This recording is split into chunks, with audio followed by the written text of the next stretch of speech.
ආදරණීය 11 වෙනි දුවේ පුතේ අද අපි සාකච්ඡා කරන්නේ ත්‍රිකෝණමිතිය පාඩමේ කොටස් කිහිපයක් ගණන් කිහිපයක්. එතකොට මේ වීඩියෝ එක බලන්න කලින් මේ වීඩියෝ එකට කලින් අපි ත්‍රිකෝණමිතිය කියලා තවත් වීඩියෝ කිහිපයක් ඉදිරිපත් කරලා තියෙනවා. ඒ වීඩියෝ ටිකත් බලලා ඉන්න. හරි. එතකොට සර් බෝඩ් එකේ ගානක් දාලා තියෙන උදාලට පේනවා ඇති. මේ විදිහට ගැටලුවක් අවිල්ලා තියෙනවා. මොකද මේ විදිහට අපිට ගානක් දීලා අහලා තියෙනවා CD දිග හොයන්න කීයද කියලා. CD දුර කීයද කියලා හොයන්න කියලා තියෙනවා. එතකොට මේ ගැටලුව උදට රූප සටහන දිහා බැලුවොත් අපිට පේනවා මේකේ දැන් මෙන්න මේ පුංචි ත්‍රිකෝණය ගත්තොත් පුංචි ත්‍රිකෝණයට ත්‍රිකෝණමිතික අනුපාත දැම්මොත් අපිට BC දිග හොයාගන්න පුළුවන්. ඊට පස්සේ විශාල ත්‍රිකෝණය ගත්තොත් විශාල ත්‍රිකෝණයට ත්‍රිකෝණමිතික අනුපාත දැම්මහම මෙන්න මේ BD දිග හොයාගන්න පුළුවන්. එතකොට BD දිගෙන් BC දිග අඩු කරොත් අපිට CD දුර එනවා. හරි? මම හිතන්නේ උදාහරණයක් කිව්ව එක පැහැදිලි. එතකොට අපි ඉස්සල්ලාම කරන්නේ මේ විශාල ත්‍රිකෝණයට හෝ පුංචි ත්‍රිකෝණයට ත්‍රිකෝණමිතික අනුපාත ලියන්න. මම ඉස්සල්ලාම ලියනවා මේ විශාල ත්‍රිකෝණයට ත්‍රිකෝණමිතික අනුපාත. මේක A, මේක B, මේක D. මේකේ මේ පාදයේ දීලා තියෙනවා 18.2 මීටර කියලා. මේ පාදයේ දන්නේ නැහැ. මේ කෝණේ දීලා තියෙනවා අංශක 52යි කලා 32යි කියලා. දැන් මේකේ කෝණය පාද ලකුණු කරගත්තා. මම මේකේ පාද නම් කරගත්තා. මේ කෝණයට ඉදිරියෙන් තියෙන පාදයේ සම්මුඛ පාදය, මේ පාදයේ බද්ධ පාදය, මේක කර්ණය. දැන් එතකොට අපි හොයන්න යන්නේ කර්ණය නෙමෙයි. අපි හොයන්න යන්නේ බද්ධ පාදය. සම්මුඛ පාදයේ ඇසුරෙන් බද්ධ පාදය. ඉතින් සබ අපි ඉගෙනගෙන තියෙනවා සබ කියන්නේ මොකද්ද? සම්මුඛ පාදයේ බෙදී බද්ධ පාදයේ කියන්නේ tan. ඉතින් tan අනුපාතය ලියනවා. tan අංශක 52යි කලා 32 සමානයි සම්මුඛ පාදය ඇවිල්ලා 18.2 මීටර. බද්ධ පාදය ඇවිල්ලා BD. ඉතින් මම BD උක්ත කරනවා. BD සමානයි 18.2 බෙදීම අංශක tan අංශක 52යි කලා 32. ඉතින් ටැන්ජන් වර්ගය බලන්න පුතේ tan අංශක 52යි කලා 32. බලන්න tan අංශක 50 එනවා. කීයද tan අංශක 50යි කලා 30 එනවා කීයද? 1.2 3.1 බලන්න බිංදුවයි දශමයේම නෙමෙයි තියෙන්නේ 1. හොදේ දැන් කලා කීයද? tan අංශක 52 බලන්න ආයේ tan අංශක 52 32 tan අංශක 52 30 තියෙන්නේ 1.30යි 32 1.30යි 32 ඔතේ 30යි 32 හරියට බලන්න පැටලෙන්න පුළුවන්. කලා මධ්‍යනාන්තර තීරුවේ දෙක බලපුවාම වෙනවා කීයද? 16යි කියලා. එකතු කරපුවාම වෙනවා කීයද? 1.30යි 48. දැන් පුතේ අපිට 18.2 බෙදන්න බෑ 1.3.4යි 8යි. දැන් අපි මොකද කරන්නේ? මේකේ දෙපැත්තටම දානවා පුතේ ලඝු BD සමානයි ලඝු 18.2 බෙදීම 1.3.4යි 8. අපි ලඝු පාඩමේදී ඉගෙනගෙන තියෙනවා ලඝු බෙදන්න ආවොත් ලඝු අඩු කරන්න පුළුවන්. ලඝු 18.2 අඩු කිරීම ලඝු 1.3.4යි 8. හරි. දැන් 18.2 18යි කියලා ආවම ඉලක්කම් දෙකක් තියෙනවා. එහෙනම් 1 කියලා ලියනවා. 1 කියලා ආවම ඉලක්කම් එකයි තියෙන්නේ 0.1 කියලා ලියනවා. 18 2 බලනවා. 18යි දෙක බලපුවාම ලඝු පොතේ තියෙනවා 26.1. 26.1. ඊළඟට බලනවා 13.4. බලන්න 13.4. 13 බිඳුව තියෙනවා 1 1 3 9. 4 තියෙනවා 13. sorry 8 තියෙනවා 26. ඉතින් 1 1 3 9ට එකතු කරනවා 13.1 තිබ්බේ 8 බලපුවාම තියෙනවා 26ක්. එකතු කරනවා 26ක්. උත්තරේ එනවා 11යි 65 කියලා. 11යි 65 කියලා. දැන් පුතා අපි මොකද කරන්නේ? මේකෙන් මේක අඩු කරනවා. 11න් 5ක් 6යි. මෙතන 9 වෙනවා. 9න් 6ක් 3යි. මෙතන 5 වෙනවා. 5න් එකක් 4යි. එකෙන් එකක් දෙකෙන් එකක් 1යි. එකෙන් බිඳුවක් 1යි. 1.4යි 3යි 6 කියලා. 1.1යි 4යි 3යි 6යි. දැන් BD සමානයි ඇන්ටිලොග්. මොකක්ද ඇන්ටිලොග් කියන්නේ? ප්‍රතිලඝු. 1.1යි 4යි 3යි 6යි. දැන් බලන්න ලඝු පොතේ 1යි 4යි 3යි 6යි කොහෙද තියෙන්නේ කියලා. බලන්න 1යි 4යි 3යි බිඳුව තියෙනවා කොහෙද? 13 9. 13 9. තව 6ක් මදි. 6ක් බලන්න කොහෙද තියෙන්නේ කියලා දෙකයි. ඉතින් 1.0 කියලා આવොත් දෙකක් තියෙනවා. උත්තරේ එනවා 13.9යි 2යි කියලා. ඔය මොන දිගද ආවේ? B D දුර. ඊට පස්සේ අපි හොයනවා මොකද්ද? BC දිග. BC දිග හොයන්න මොකද කරන්නේ? පුංචි ත්‍රිකෝණය ගන්න. පොඩි ත්‍රිකෝණය, බාච්චා ත්‍රිකෝණය. හරි. එයාට දානවා ත්‍රිකෝණමිතික අනුපාත. 18.2යි. මේක අංශක 52යි. හාස් 2යි. දැන් ඒකටත් එනවා tan අංශක 50 ගම කාලානේ. හරි නෑ. කලින් මම හොයුවේ මොකද්ද? මෙතන C. මෙතන C වෙන්න ඕනේ. C. හරි කලින් අපි හෙව්වේ පුංචි ත්‍රිකෝණයට BC හෙව්වේ. දැන් ලොකු ත්‍රිකෝණයට හොයනවා. එතකොට මෙතන කෝණය වෙන්න ඕනේ මොකද්ද? 28යි කලා 15. දැන් ලියනවා tan අංශක 28යි කලා 15 සමානයි සම්මුඛ පාදය වෙන්නේ 18.2යි. බද්ධ පාදය වෙන්නේ BD. හරි BD. දැන් BD සමානයි 18.2 පිරීම tan අංශක 28යි කලා 15. 18.2 බෙදීම ටැන්ජන වර්ගයේ බලන්න 28 15 කීයද කියලා. 28 අංශක 15 බලන්න 28 10 එනවා කීයද? 28 10 එනවා 20 28 10 එනවා 28 10 එනවා බිඳුවයි දශම 5යි 3යි 5යි 4. බිඳුවයි දශම 5යි 3යි 5යි 4. 5යි 3යි 5යි 4. 28 10. දැන් තව බලන්න ඕනේ 15 මධ්‍යම අන්තර දීර්ඝයේ 5. එතකොට මධ්‍යම අන්තර දීර්ඝයේ 5 එනවා 19යි කියන. මේකට 19ක් එකතු කරනවා බිඳුවයි දශම 5යි 3යි 7යි 3 කියලා එනවා. බිඳුවයි දශම 5යි 3යි 7යි 3 කියලා එනවා. දැන් ඊළඟට අපි මොකද කරන්නේ? මේකට ඉතින් අර කලින් වගේ මොකක් කරන්න වෙනවද? ලඝු දානවා. සර් මෙතන ලියනවා. ලඝු BD සමානයි ලඝු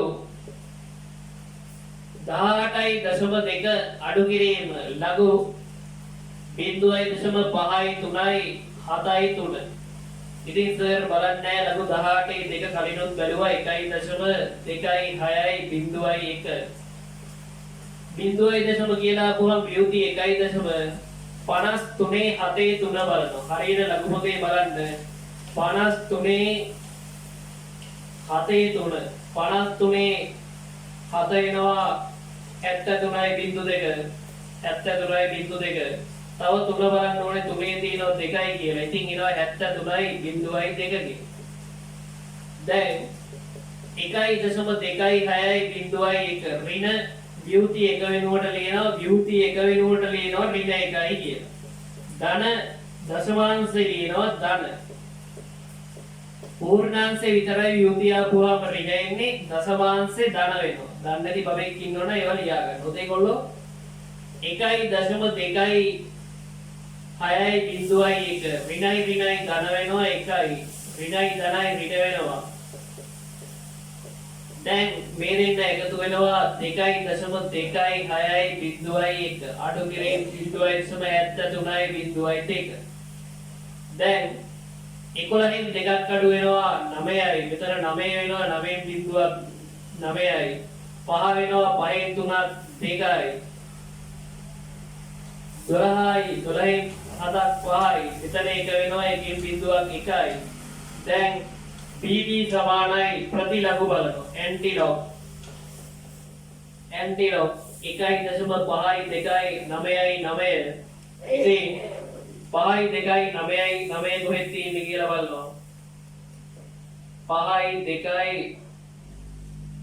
8යි 9 තියෙනවා කොහෙද 33 8යි 33 8යි තියෙන්නේ 8යි 9 අපිට ඕනේ 9යි 9 10ක් මදි 10 තියෙනවා 8යි ඉතින් 1.0 කියලා આવොත් ඉලක්කම් කීයද දෙකක් යවනවා උත්තරේ එනවා 33.8යි කියලා. ඉතින් BD දුරාව 33.8 කියලා 33.8 කියලා.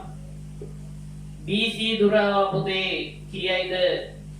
BC දුර එනවා කීයද 13.9 කියලා. ඉතින් CD දුර වෙනවා කොහොමද 33.8න් අඩු කරනවා 13.9 6යි 18න් 9ක් 8යි මෙතන 2 වෙනවා 12න් 3ක් 9යි මෙතන 2 වෙනවා 2න් 1ක් 1යි එහෙනම් උත්තරේ එනවා කීයයිද මීටර 19.9යි 6යි කියලා. මම හිතන්නේ ඔය ගැටලුව පැහැදිලි ඇති. ඔන්න ත්‍රිකෝණමිතික විභාග මට්ටමේ ගැටලුවක් කියලා දුන්නා. බලන්න කොහොමද මේ කියලා. මොකද්ද කරේ? පොන්ජි ත්‍රිකෝණයට ත්‍රිකෝණමිතික අනුපාත දාලා BC දුර හොයාගත්තා. විශාල ත්‍රිකෝණයට ත්‍රිකෝණමිතික අනුපාත දාලා BD දුර හොයාගත්තා.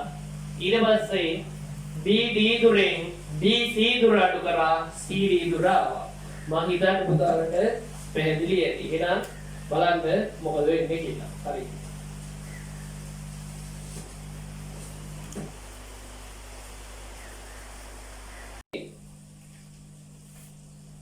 පුතාලා වීඩියෝ එකත් එක්ක මේ සර් කියන ගාන ලියා ගන්න. හරි. බලන්න. දුම්රිය මාර්ගයක සිට දුම්රිය මාර්ගයක සිට දුම්රිය මාර්ගයක සිට දුම්රිය මාර්ගයක සිට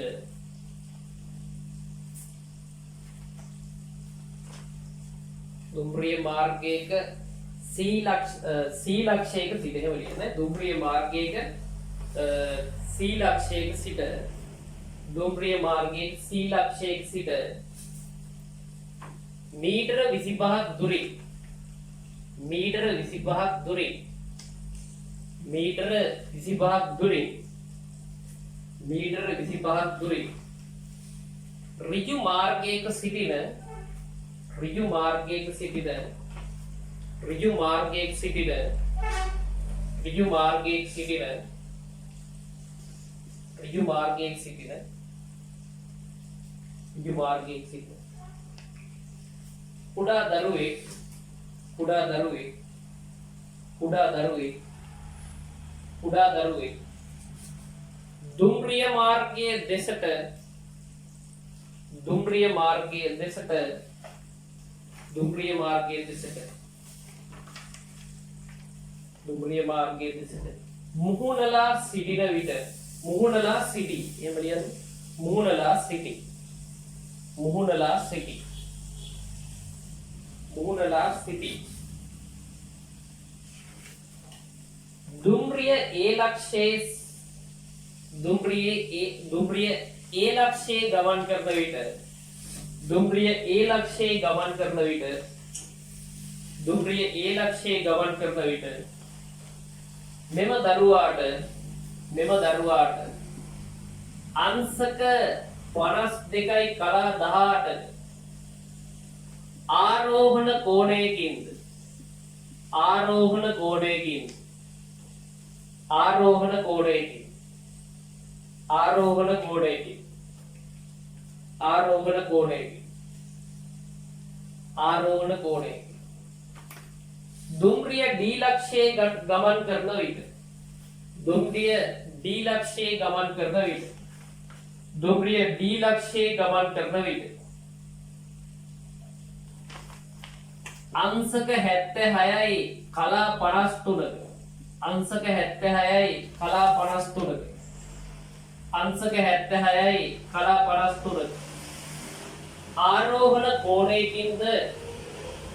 ආරෝහණ කෝණයකින්ද දුම්රිය පෙනෙයි නම් දුම්රිය පෙනෙයි නම් දුම්රිය පෙනෙයි නම් දුම්රිය පෙනෙයි නම් දුම්රිය පෙනෙයි නම් A හා D ලක්ෂ දෙක අතර A හා D ලක්ෂ දෙක අතර A හා D ලක්ෂ දෙක අතර දුර ගණනය කරන්න A හා D ලක්ෂ දෙක අතර දුර ගණනය කරන්න A හා D ලක්ෂ දෙක අතර දුර ගණනය කරන්න හරි දැන් ඔය විදිහට තමයි ත්‍රිකෝණමිතිය ගණන් එන්න පුළුවන් හරි නිකන් අර රූප සටහන දීලා ඔහේ ඉන්න නැති වෙන්න පුළුවන් මම හිතලා මේ අවුරුද්ද එහෙම නොවේයි කියලා හරි එතකොට මේ විදිහට ආගුවා පුතේ ඉස්සල්ලාම අපි රූප සටහනක් ඇද ගන්නවා දැන් මේක කතාවක් තියෙනවා මොකද්ද කතාවේ තියෙන්නේ මේ විදිහට දුම්රිය මාර්ගයක් තියෙනවා දැන් දුම්රිය මාර්ගයක් කියවම ලංකාවේ දුම්රිය මාර්ගය නම් නෙමෙයි ලංකාවේ නෙමෙයි ගොඩක් රටවල් වල දුම්රිය මාර්ගය ඇදයිනේ වංගු තියෙනවා එහෙම තියෙනවා හැබැයි අපි ගණන් හදන්නේ ඍජු දුම්රිය මාර්ගයක් කියලා හොඳේ හරි දැන් මේකේ C කියන ලක්ෂයක දුම්රිය තියෙනවා C කියන ලක්ෂයේ ඉඳන් මේ විදිහට හරි කෙලින් මීටර 25ක් දුරින් ඉන්න B කියලා ලක්ෂයක දරුවෙක් මෙන්න B කියලා ලක්ෂයක් තියෙනවා ඒකෙදි කුඩා දරුවෙක් ඉන්නවා එයාට මේ දුම්රිය A කියන ලක්ෂයේදී යම් කෝණයකින් පේනවා ඒ වලදී ඒ වගේම D වලදී යම් කෝණයකින් පේනවා මේකේ වචනයක් කියවෙනවා මොකද්ද ආරෝහණ කෝණය කියලා මොකද්ද ආරෝහණ කෝණය කියන්නේ ඒක ඉස්සෙල්ලාම ඉගෙනගෙන ඉන්නකෝ මිනිස්සෙක්ගේ මේ විදිහට ඇහැක් ගත්තොත් මේ විදිහට S මට්ටමේ ඉඳන් ඉහළ තියෙන ඒවා බලනකොට අපි හැදෙන කෝණයට කියනවා ආරෝහණ කෝණය කියලා ආරෝහණ කෝණය ඉහළ තියෙන දේවල් බලද්දී පහළ තියෙන දේවල් බලද්දී මොකක්ද හැදෙන්නේ අවරෝහණ කෝණය අවරෝහණ කෝණය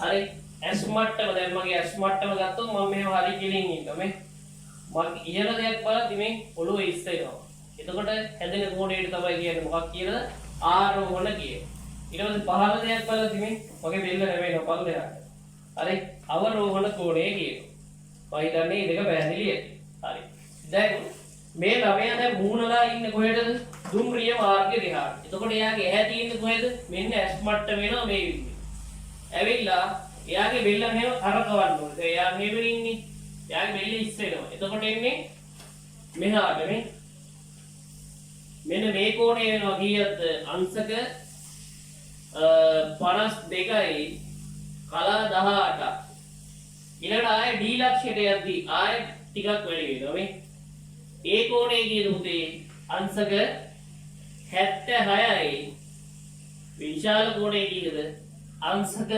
76යි කලා 53ක් කියලා එනවා අංශක 76යි කලා 53ක් කියලා එනවා. ඔන්න සර් උදව් කරා. දැන් ඉතින් ගාන හදන්න බලන්න තනියම වීඩියෝ එක නවත්තලා තනියම ගාන හදන්න බලන්න. හරි. වීඩියෝ එක නවත්තලා තනියම ගාන හදන්න බලන්න උත්සාහ කරන්න. හරි. මෙතන මීටර් 25යි.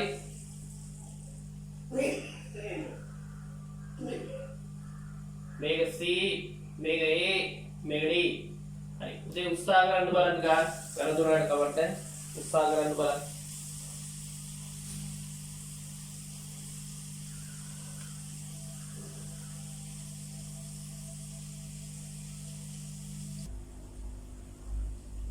හරි පුතේ.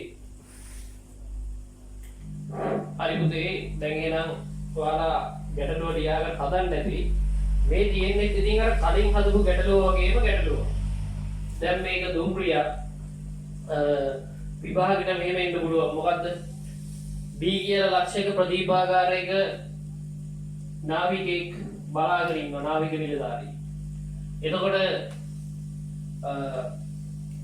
බෝට්ටුවක් තියෙනවා මේ විදිහට C කියන ලක්ෂය. ඊට පස්සේ ඒක A කියන ලක්ෂයට ගමන් කරනවා. ආයෙ D කියන ලක්ෂයට ගමන් කරනවා. ඒ විදිහට මේ ගැටලුව මේව කරන්න පුළුවන්. ඊට පස්සේ වැව් බන්ට් එකක පොඩි ගොල්ලෙක් දුවනවා මේ විදිහට. වැවේ ඉන්න B කියලා මොකෙක් හරි සතෙක් හරි මනුස්සයෙක් හරි බෝට්ටුවක යනවා හරි එක්ක පීන ඉන්නවා හරි. එයාට පේන කෝණ ටික දීලා ඔය ගැටලුවම විභාගෙට එන්න පුළුවන්. දැන් දා ගැටලුවේ තියෙන කතන්දරේ තේරුම් ගන්න. එතකොට මේ පාර විභාගෙට එන ගාන කිසි කේමක් නැතුව ගොඩ දා ගන්න පුළුවන්. ඔය දැනේ පැහැදිලි. හරි. බලමු දැන් ගැටලුව කොහොමද හදන්නේ කියලා. මේ පොඩි ත්‍රිකෝණය ගන්නවා මම. කුඩා ත්‍රිකෝණය ගන්නවා මේ විදිහට. මේක ඇවිල්ලා C මේක ඇවිල්ලා A මේක B. දැන් මේකම ගන්නවා අංශක කියලා දිලා 52යි කලා 18යි. මේක ඇවිල්ලා මීටර 25යි. දැන් මේකට ත්‍රිකෝණමිතික අනුපාත දානවා. මොකද්ද හොයාගන්න යන්නේ? මේ පාදේ හොයාගන්න යන්නේ. මේ පාදේ ඇවිල්ලා සම්මුඛ පාදය.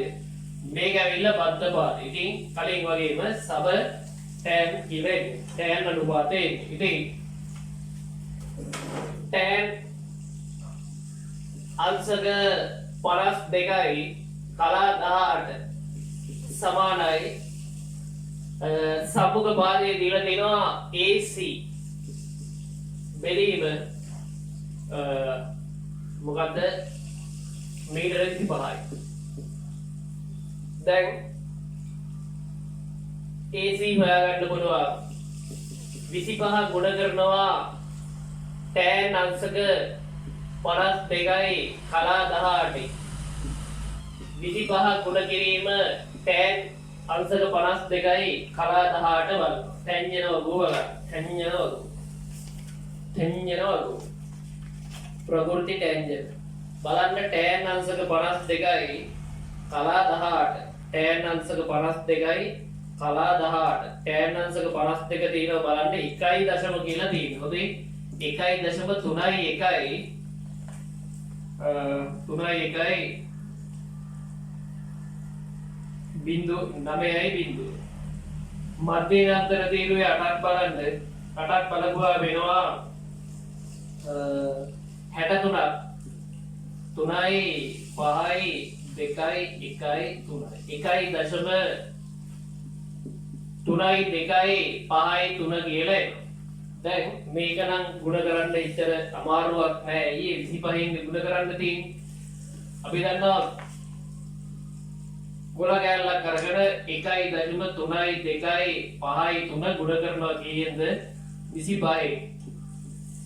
5 3 15යි එකක් ඉදිරියේ 5 5 25යි 26යි. දෙකක් ඉදිරියේ 5 3 2 10යි 2යි 12යි. එකක් ඉදිරියේ 5 3 15යි 1යි 16යි එකක් ඉදිරියේ 5 3 1 5යි 5යි 1යි 6යි. දෙවරක් 3 6යි 5 3 2 10යි. දෙවරක් 2 4යි 1යි 5යි. දෙවරක් 3 6යි. දෙවරක් 1 2යි. 5යි 6යි 12යි 3යි 11යි 6යි 12යි 13යි 2.1.3 දශම ස්ථාන 1.2.3.4 1.2.3.4 උත්තරේ එනවා කීයේ පුතේ 33.1.3.2.5 හරි දශම ස්ථාන අපි දෙකකට ගන්න කියන්න මේක ලියා ගන්නවා 33.1.3 මීටර කියලා. ඔන්න ඒකේ උත්තරේ ආවා. ඊළඟට අපි ගන්නවා මේ විශාල ත්‍රිකෝණය. විශාල ත්‍රිකෝණය. හරි මේ කුඩා ත්‍රිකෝණයට මේක දැම්මේ ඊළඟට අපි යනවා විශාල ත්‍රිකෝණය. හරි විශාල ත්‍රිකෝණය මේක C මේක B මේක D මේක අපිට දීලා තිබ්බා අංශක 76යි කලා 53යි මේක ඇවිල්ලා මීටර 25යි දැන් මේකටත් දානවා tan θ ඉතින් tan අංශක 76යි කලා 53 තවාඩයි සම්මුඛ පාදය ඇවිල්ලා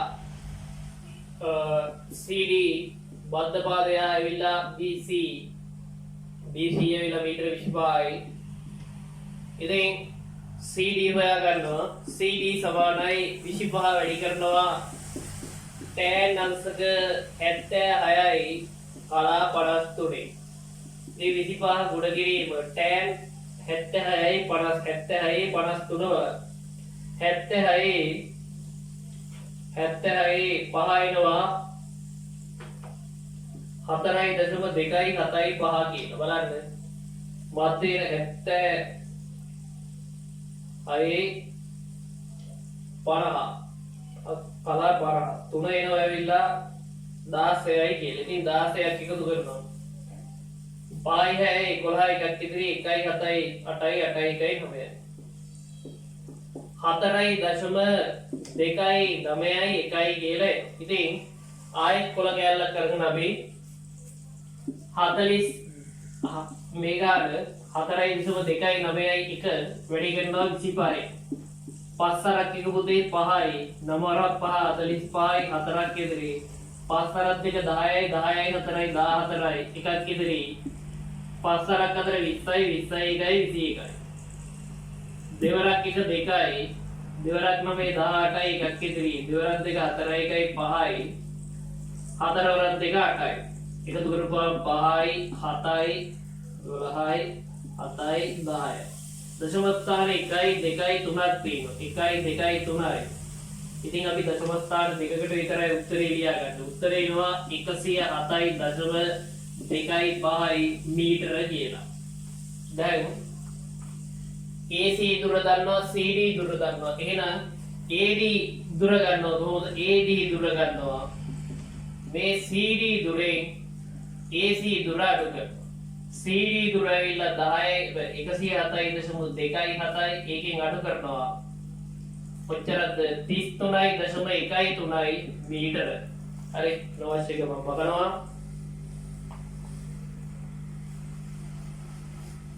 හරි 7න් 3ක් අඩු කරපුවාම 4යි 1න් 1ක් අඩු කරපුවාම 1යි 7න් 3ක් අඩු කරපුවාම 4යි 10න් 3ක් අඩු කරපුවාම 7යි උත්තරේ එනවා කොච්චරද 74.1.4 මීටර කියලා. හරි පුතේ. එහෙනම් පුතාලා දැන් බලන්න පුතාලා කරපු එක හරිද කියලා. ඔන්න ඔය වගේ ගැටලු තමයි O level විභාගෙට එන්නේ. මම දැන් ගැටලු දෙකක් සාකච්ඡා කරා. ඒකවල පුතාලා තව ගැටලු හොයාගෙන පාස් පේපර් එකම තියෙනවා. පාස් පේපර් එකම ටිකක් කරලා හොඳට පොලිෂ් වෙලා විභාගෙට යන්න. එතකොට ත්‍රිකෝණමිතිය ගැටලුව එන එක අමාරු නෑ. හරි. මේ ත්‍රිකෝණමිතිය ගැටලුව හදන්න කලින් මීට කලින් වීඩියෝ දෙකක් දාලා තියෙනවා. ඒ වීඩියෝ දෙක බලලා තමයි මේ ටික කරන්න ඕනේ. කවුරු හරි යම් කෙනෙක් මුලින්ම මේකට ආව නම් එයාට ටික අපහැදිලි දැන් ඇති. කොහොමද සර් මේ tan ගත්තේ? කොහොමද මේ ලඝු දැම්මේ? ඒ වගේ ගැටලු ඇති. එහෙනම් පළවෙනි වීඩියෝ එක, දෙවෙනි වීඩියෝ එක, තුන්වෙනි වීඩියෝ එක බලලා මේ වීඩියෝ එක බලන්න එන්න. එතකොට කිසිම ගැටලුවක් වෙන්නේ නැහැ. හරි. එහෙනම් අපි ඊළඟ වීඩියෝ එකේ හම්බෙමු. එතකන් ඔය අභ්‍යාස ටික නැවත කරා. හරි. එහෙනම් අදට සුබ දවසක්.